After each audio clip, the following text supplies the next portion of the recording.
Hello friends, library science की इस एक और वीडियो में आपका स्वागत है।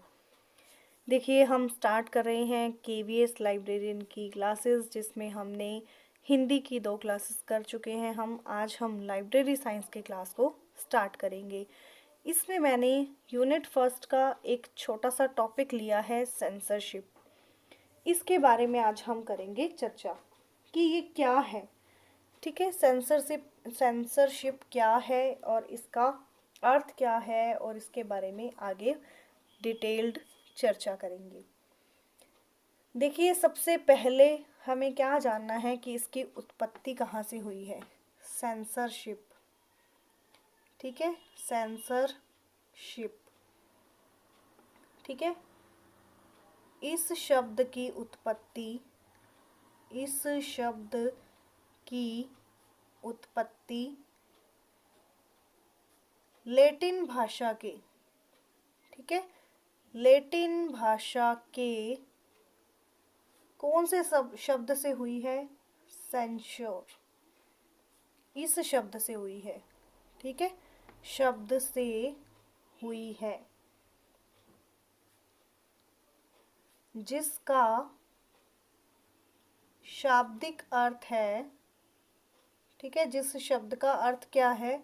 शाब्दिक अर्थ क्या है?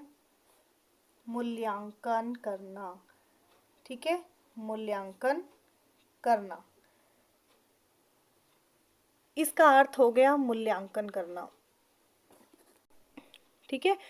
जैसे कि आप जानते हैं कि अगर यदि किसी को कोई चीज़, ठीक है, मार्केट में, देखिए इसका अर्थ क्या होता है। इसका अर्थ होता है कि जब सरकार क्या करती है, यदि हमें कोई अपना विचार अभिव्यक्त करना है दुनिया के सामने, तो उसको जांच करती है इसकी कि क्या वो विचार हमने दुनिया के सामने लायक हैं भी या नहीं, कहीं हम किसी नियम का उल्लंघन तो नहीं कर रहे हैं। तो इस तरह से यदि हमारे विचारों में अगर कोई, हमारे विचारों से कोई मतलब गलत चीज़ फैलती है, गलत इन्फॉर्मेशन जाती है, तो उस पर रोक लगाने का हक है सरकार को। इसलिए सेंसरशिप उस पर लगाया जाता है, पहले उसकी चेकिंग की जाती है। ओके, इसको ही चेक करने को क्या कहा जाता है? सेंसरशिप। अब इसका वास्तविक अर्थ देखें क्या होता है। इसका वास्तविक अर्थ क्या है? वास्तविक अर्थ होता है कि सरकार द्वारा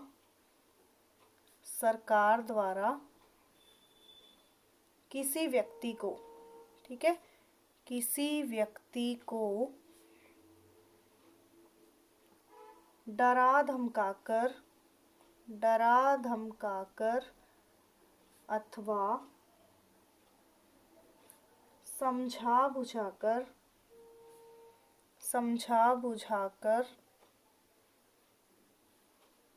अपने विचारों को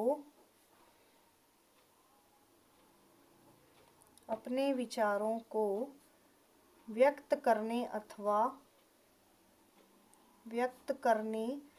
अथवा सूचना प्रेषित करने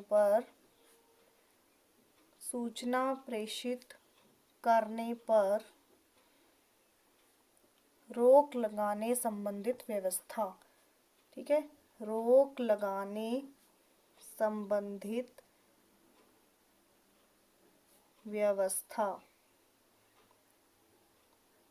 ठीक है, कि सरकार द्वारा किसी व्यक्ति को या तो डरा धमकाकर या समझा बुझाकर अपने विचारों को व्यक्त करने या सूचना प्रेषित करने पर रोक लगाने संबंधित। रोक किस पर लगाई जाएगी? अगर वो सूचना काम की नहीं होगी, या देश में या हमारे जो जनता के अंदर है वो कोई अश्लीलता या फिर कोई देशद्रोह या कोई धार्मिक सद्भावना का बिगड़ने का उसमें कोई चांस ना हो। क्लियर? अब और इसका क्या अर्थ हो सकता है कि इसे कहा जा सकता है कि सेंसरशिप जो है, सेंसरशिप क्या है? भाषण, कोई भाषण है किसी का, ठीक है, कोई सार्वजनिक संचार है, ठीक है, सार्वजनिक संचार, कोई पब्लिक में कोई कम्युनिकेट कर रहा है, ठीक है, संचार या अन्य सामग्री को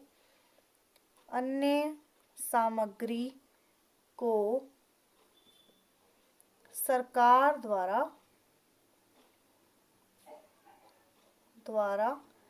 प्रतिबंधित करना, ठीक है, प्रतिबंधित करना।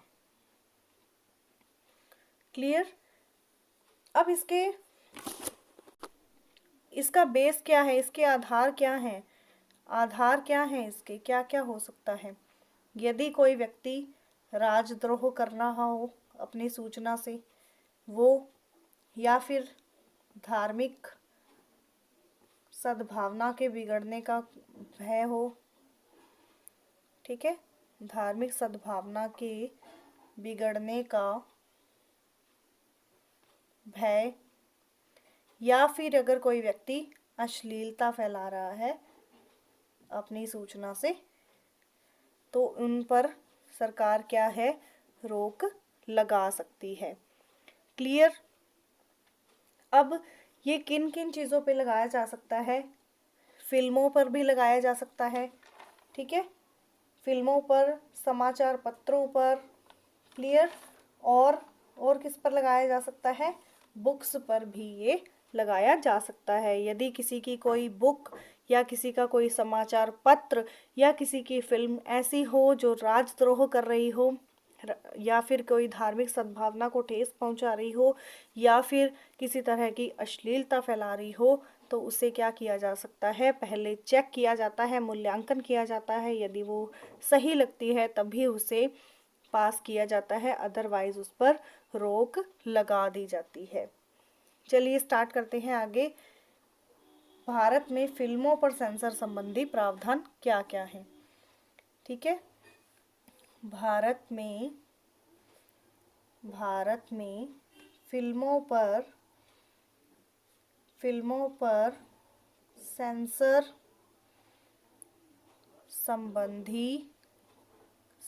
संबंधी प्रावधान, क्या प्रावधान बनाए गए हैं सेंसर की तरफ से कि फिल्मों के ऊपर, ठीक है। इसमें क्या है, CBFC एक बोर्ड है, ठीक है, CBFC, क्या नेम है इसका, central board of film certification, ठीक है। क्या नेम है इसका, central board of film certification, ठीक है। केंद्रीय फिल्म प्रमाणन बोर्ड, केंद्रीय फिल्म प्रमाणन बोर्ड। ये बोर्ड क्या करता है, ये जो बोर्ड है फिल्मों, टीवी धारावाहिकों, जो सीरियल्स आते हैं, टीवी सीरियल्स, फिल्मों, टीवी धारावाहिकों तथा टीवी विज्ञापनों, जो एडवर्टाइजमेंट्स होती हैं, टीवी विज्ञापनों और विभिन्न प्रकार की दृश्य सामग्री, मतलब जो हम देखते हैं, ठीक है, देखने वाली दृश्य सामग्री की समीक्षा करने संबंधी एक नियामक संगठन है, ठीक है। ये CBFC बोर्ड क्या करता है, फिल्मों पर, टीवी सीरियल्स पर, टीवी एड्स पर और जितनी भी दृश्य सामग्री है उसकी समीक्षा करने संबंधी एक संगठन बनाया हुआ है, ठीक है। अब इसकी बात करते हैं कि सबसे पहले सर्वप्रथम 1799 में 1999 में ब्रिटेन में सेंसर बोर्ड का गठन किया गया था। ठीक है, किया गया था। सबसे पहले सेंसर बोर्ड का गठन कहाँ किया गया? ब्रिटेन में। कहाँ पे? ब्रिटेन में। और कब? 1799 में। अब बात करते हैं भारत में कब बना। भारत में कब बना? भारत में सेंसर बोर्ड की स्थापना, ये हमें याद रखना है, बहुत इम्पोर्टेंट है। सेंसर बोर्ड की स्थापना 1951 में की गई थी।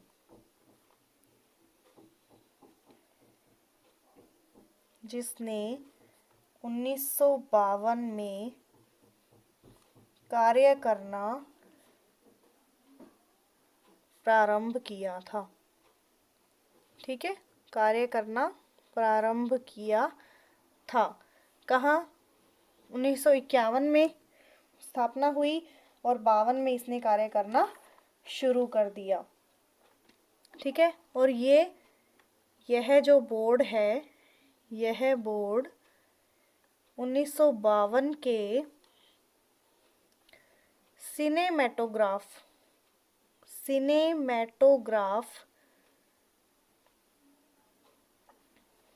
एक्ट के अंतर्गत या एक्ट के अनुसार कार्य करता है। ठीक है, एक्ट के अनुसार कार्य करता है। बात करें इसके मुख्यालय की।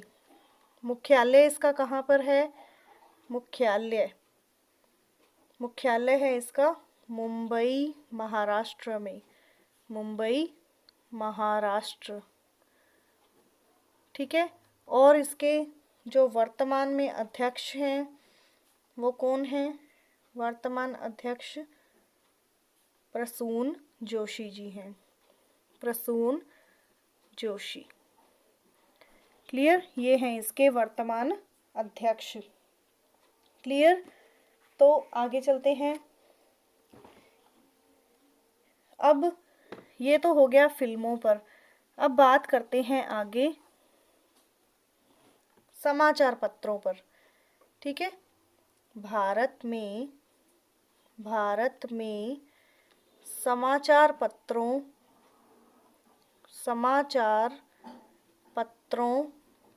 पर सेंसरशिप का इतिहास। ठीक है, समाचार पत्रों पर क्या था?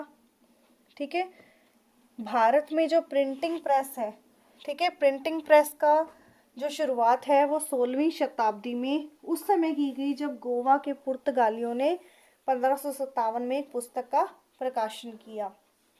ठीक है, ईस्ट इंडिया कंपनी ने अपना प्रिंटिंग प्रेस कब स्टार्ट किया? देखिए, ईस्ट इंडिया कंपनी ने अपना प्रथम प्रिंटिंग प्रेस सन 1684 में स्थापित किया। ठीक है, 1684 में स्थापित किया था। उसके बाद क्या हुआ? सन 1780 में क्या हुआ था? ठीक है, पहला समाचार पत्र आया था 1780 में। 1780 में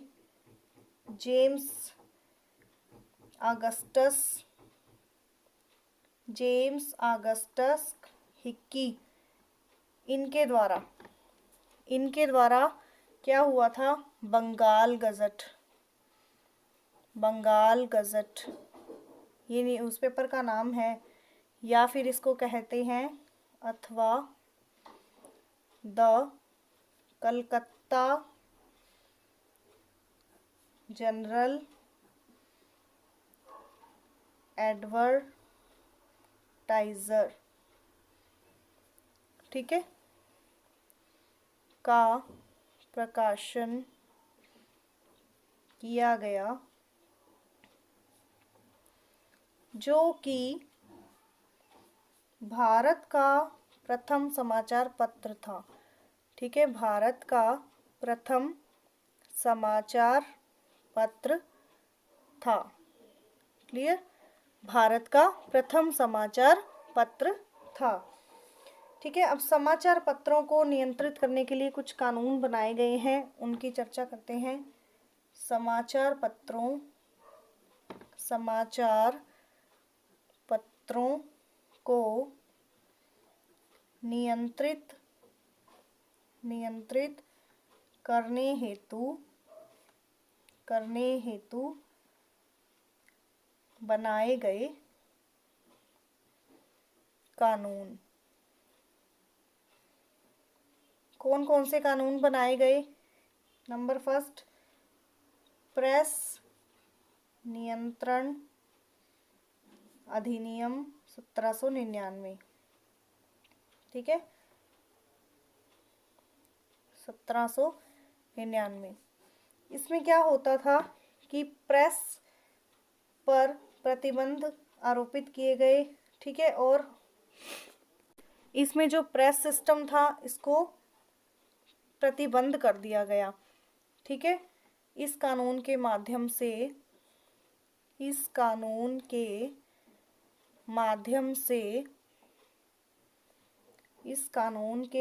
से सर्वप्रथम, ठीक है, सर्वप्रथम प्रेस पर प्रतिबंध आरोपित किए गए।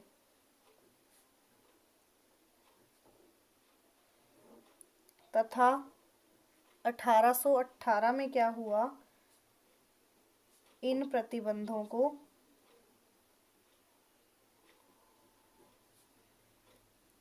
समाप्त कर दिया गया।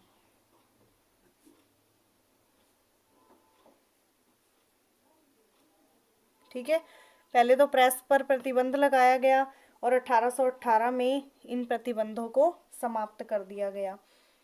अब एक और था कि भारतीय प्रेस पर पूर्ण प्रतिबंध। भारतीय प्रेस पर पूर्ण प्रतिबंध 1823। इसमें क्या हुआ था, 1823 के अंदर तत्कालीन कार्यवाहक थे गवर्नर जनरल जॉन एडम्स। ठीक है, उन्होंने क्या किया, भारतीय प्रेस पर पूर्णतः क्या कर दिया, प्रतिबंध लगा दिया। और क्या किया कि प्रेस की स्थापना के लिए उन्होंने क्या किया, एक लाइसेंस वो कर दिया, आवश्यक कर दिया कि जिसको भी बुक्स को, अगर आपको प्रेस की ज़रूरत है तो आपको लाइसेंस लेना पड़ेगा।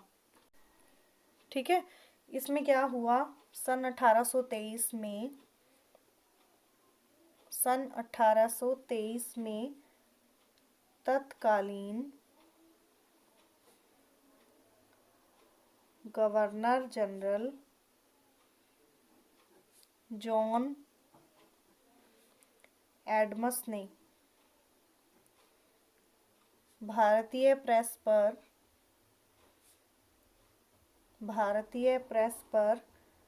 कठोर प्रतिबंध आरोपित करते हुए मुद्रक तथा प्रकाशक के लिए, जो छाप रहा है और प्रकाशित कर रहा है, मुद्रक तथा प्रकाशक के लिए प्रेस की स्थापना हेतु अगर आपको प्रेस की स्थापना करनी है तो आपको क्या लेना पड़ेगा, लाइसेंस आवश्यक कर दिया।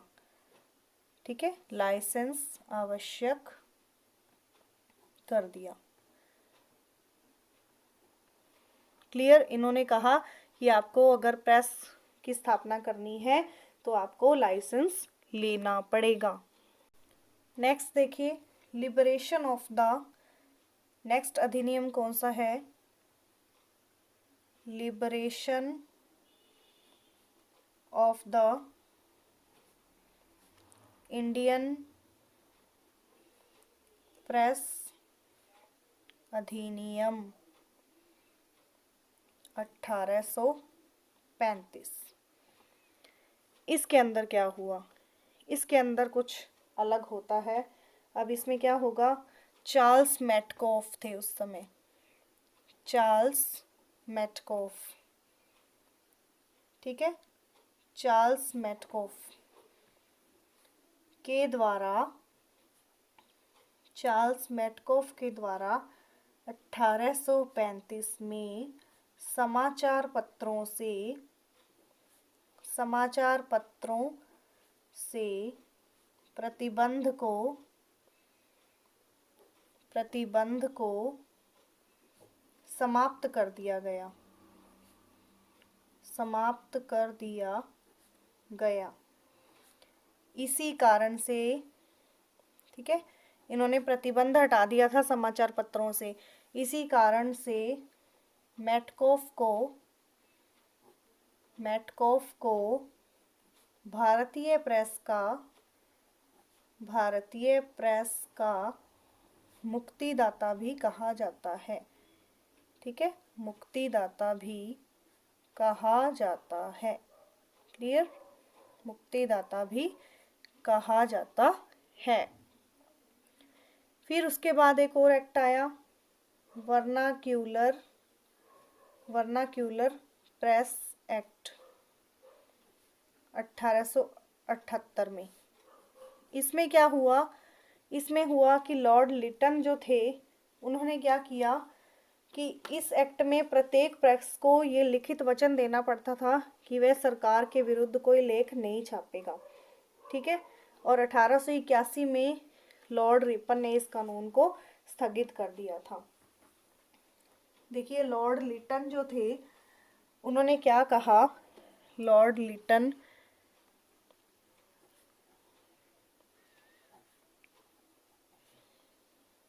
इस एक्ट में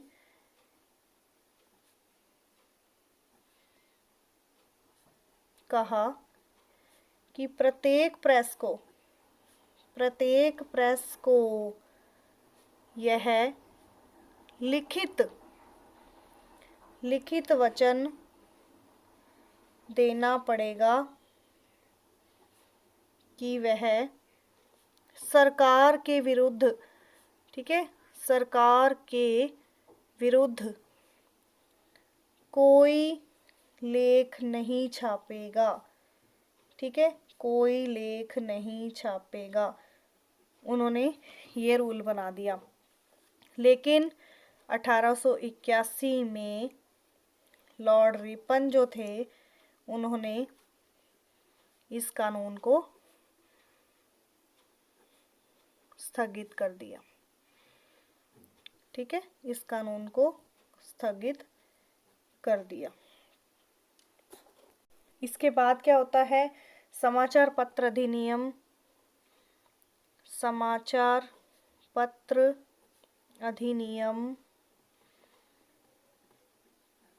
1951 आता है।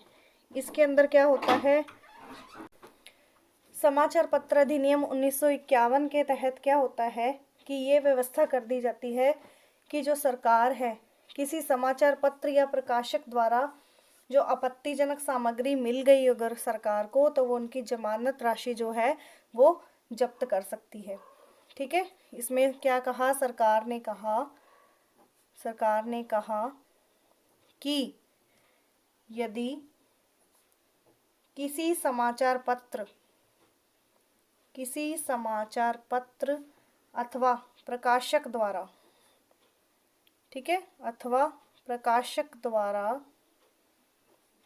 कोई भी आपत्तिजनक सामग्री जो विरुद्ध हो, आपत्तिजनक सामग्री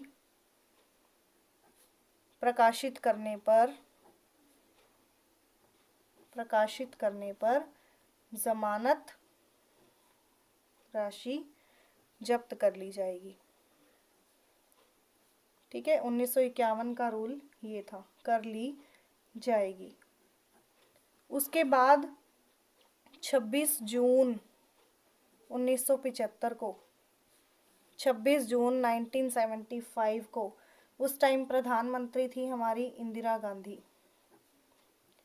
तत्कालीन प्रधानमंत्री इंदिरा गांधी ने भारत में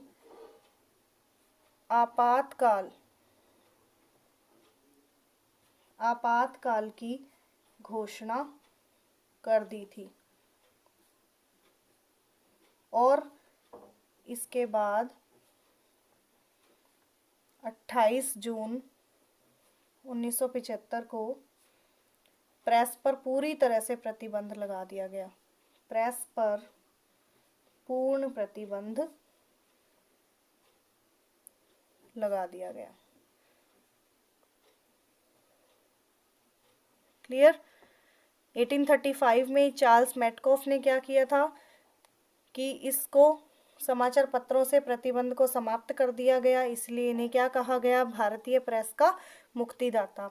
फिर वर्नाक्युलर एक्ट आया 1878, उसमें लॉर्ड लिटन ने क्या किया कि प्रत्येक प्रेस को ये लिखित दिन में वचन देना पड़ेगा कि वो सरकार के विरुद्ध कोई भी लेख नहीं छापेगा।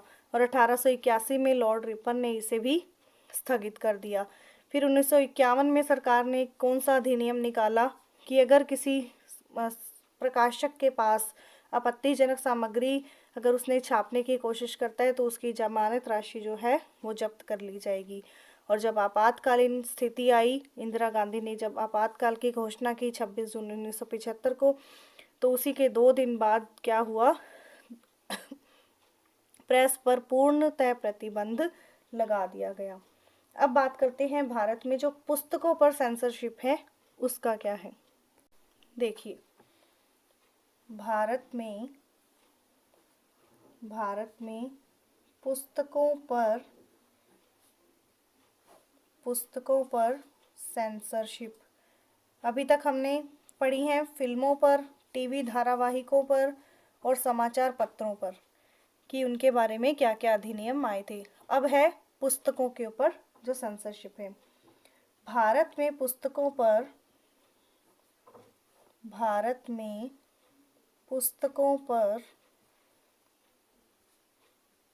सेंसरशिप अथवा प्रतिबंध की व्यवस्था रखी गई है।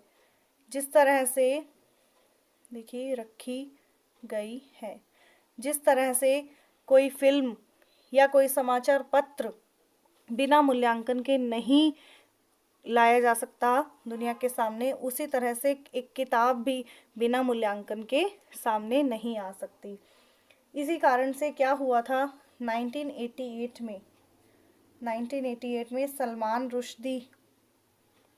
सलमान रुश्दी की पुस्तक, इनकी एक बुक थी द सेनेटिक वर्सेस, ठीक है, द सेनेटिक वर्सेस, इसे क्या किया गया था, इस पर पाबंदी लगाई गई थी। इस पर पाबंदी लगाई गई और अन्य पुस्तकों पर उसके प्रकाशन पे क्या कहा था, पाबंदी लगा दी गई थी। ठीक है, और इनकी जो पुस्तकों पर सेंसरशिप की जो धाराएं हैं वो भी फिक्स की गई हैं, उन्हें हम देखते हैं अभी। देखिए, सेंसरशिप निम्न पुस्तकों पर जो सेंसरशिप है वो निम्न धाराओं के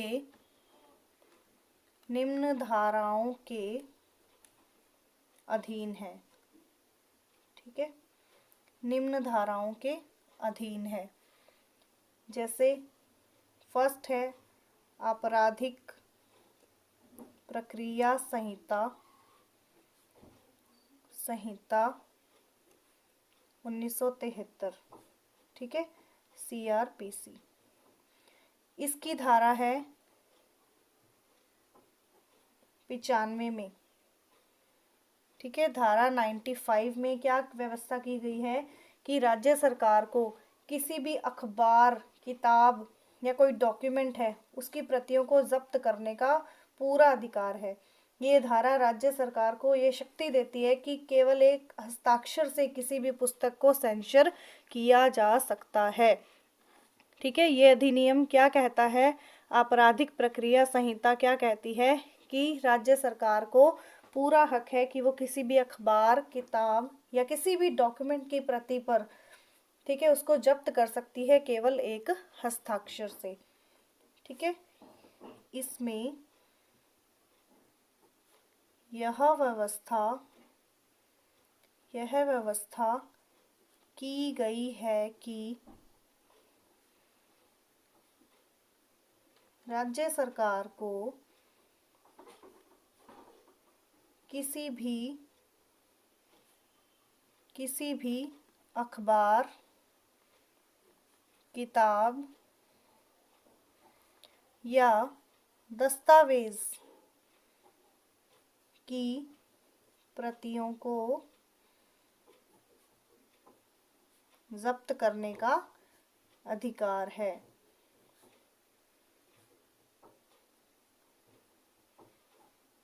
अगर वो रूल्स के खिलाफ होंगी तो उसको जब्त करने का अधिकार सरकार को है। यह धारा राज्य सरकार को यह शक्ति देती है कि केवल एक हस्ताक्षर से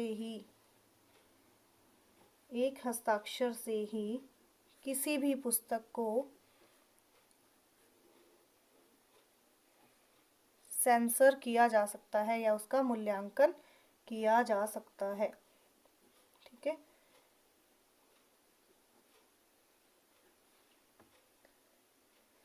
अब जो राज्य सरकारें हैं वो किसी भी अखबार या पुस्तक को जब्त करने का अधिकार रखती हैं। इसके लिए क्या है?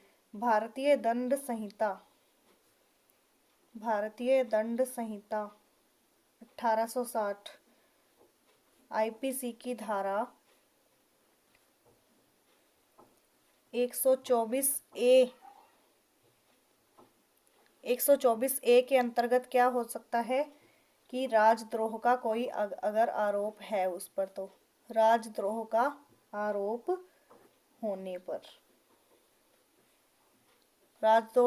होने पर कौन सी धारा लगाई जा सकती है? 124A और 153A और B। ये किसके लिए हो सकती है? सांप्रदायिक या वर्ग असंतोष भड़काने से।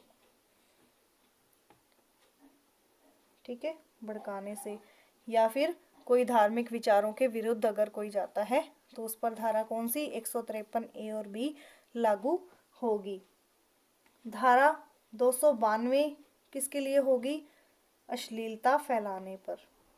ठीक है, अश्लीलता फैलाने पर, कोई अपनी पुस्तक या कोई समाचार पत्र के दौरान अगर कोई अश्लीलता फैला रहा है तो उस पर आईपीसी की धारा 292 को लागू करने का हक राज्य सरकार को दिया गया है।